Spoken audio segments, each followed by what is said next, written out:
السلام عليكم ورحمة الله وبركاته. ازيكم حبايبي؟ عاملين ايه؟ يا رب تكونوا بخير. النهاردة ان شاء الله احنا عاملين صينية سمك بطريقة سهلة وبسيطة جدا، وكمان هتوفر معانا في الزيت.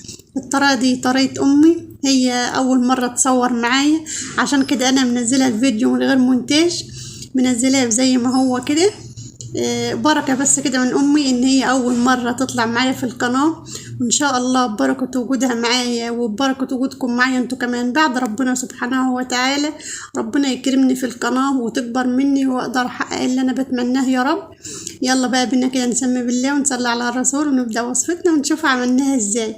بس ما تنسوش دعوة حلوة كده في تعليق منكم لأمي ولايك عشان خاطر الفيديو يترفع ويوصل لأكبر عدد من الناس وعدد المتابعين يزيدوا يا رب.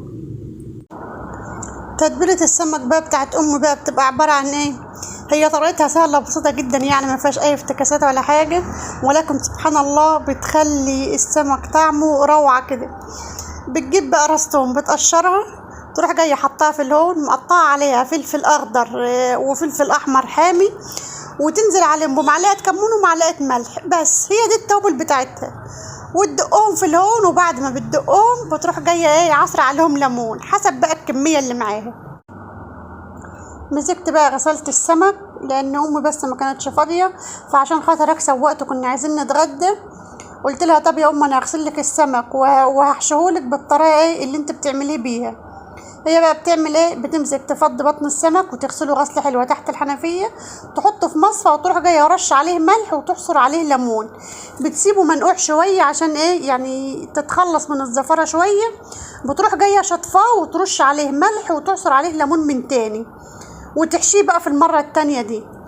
بحشيه بقى بالتتبيله اللي انا قلت لكم عليها ايه بتاعتها. قلت بس ايه احشيلها السمك عشان نكسب وقت لحد هي ما تخلص اللي في ايديها، وهتيجي بقى اكمل معاكم الفيديو زي ما قلت لكم. ما تقليش السمك، اقول لك على طريقه حلوه. ماشي قطع الخضار ده قولي يا ست الكل. على السمك. تمام، قطعه في الصينيه. تمام، في الصينيه على السمك. ماشي.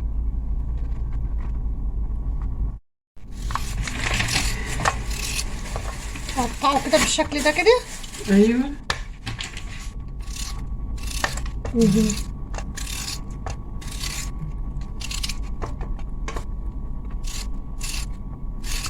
كده جميل، قطعيه كده يبقى جميل كده على السمك. تحس السمك عليه. قطع الفلفل. فلفل وبطاطس. ماشي.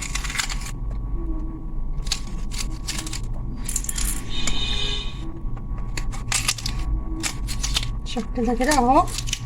ايوه كده. نعمل النهارده طريقه صينيه سمك بقى بطريقه امي.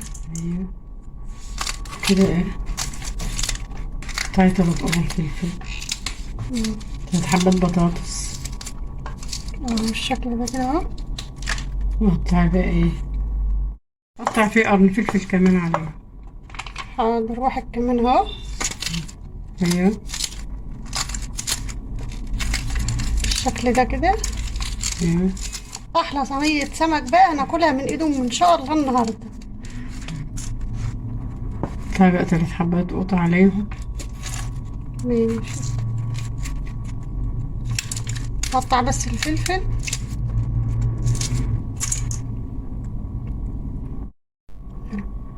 قطع بقى القطع حتت صغيرة، 3 حبات، قطع حتت صغيرة كده. ايوه. ماشي. ايوه.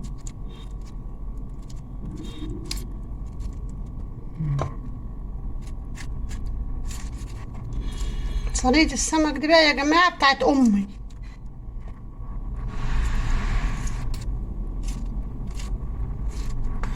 بس بيبقى طعمها عسل على رأي ابن اخويا. عسل.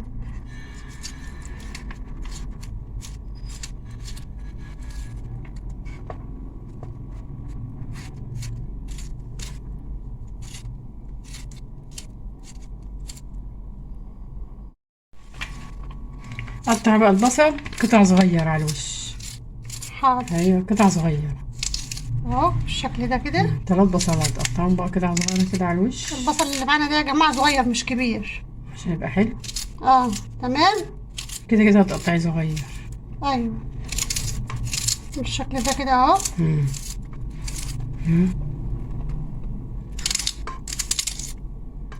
البصل ده بقى على فكرة بقى يعني ايه اختيارك، قطعيه زي ما تقطعيه براحتك. بس احنا بنقطعه حتت صغيرة كده على الوش. احنا بنقطعه حتت صغيرة كده. تمام بالشكل ده كده اهو.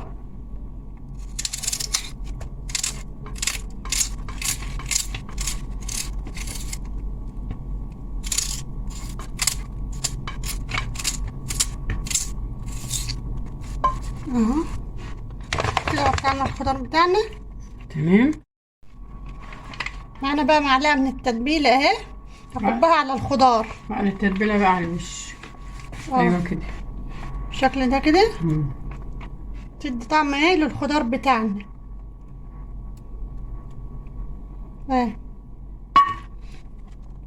ورص بقى السمك. رص السمك بقى على الوش بالشكل ده كده اهو.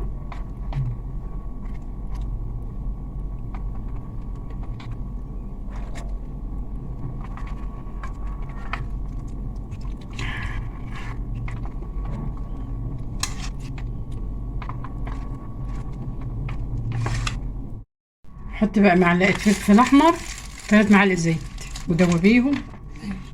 الفلفل الاحمر ده يا جماعه اللي هو ايه، اللي هي البابريكا. احنا عندنا في الارياف بيقولوا عليها فلفل احمر مطحون. حط عليها 3 معالق زيت بالشكل ده كده اهو. ودوبي بقى. هقلب اهو.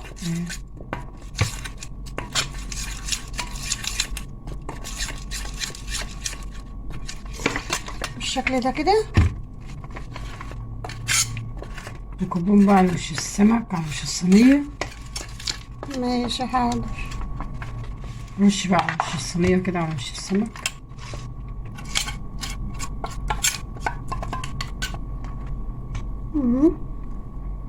تمام كده. تمام كده يا ست الكل. ما نتحرمش منك ولا من وصفاتك يا رب.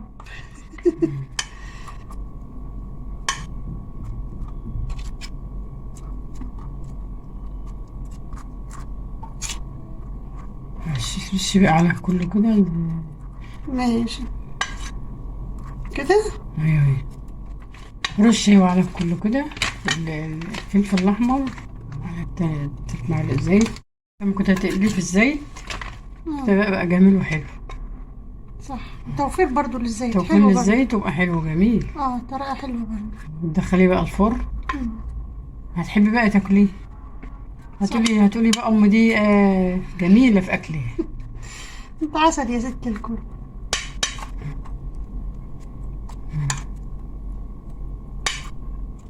اهو كده الصينية بتاعتنا خلصت اهي. فقع بقى ليمون على الوش. ليمونة كده فقع على الوش. اعصريها على الوش. اعصر ليمون على وشه. ليمونة صاحية. والليمون بتاعنا كده حلو، بتاعنا احنا بالشكل ده كده اهو. ايوه جميل. تمام كده. تمام بالشكل ده كده يا جماعة اهي. جميلة بقى. دخلها بقى الفرن. ماشي، هدخلها بقى الفرن ونشوفها بعد السوا.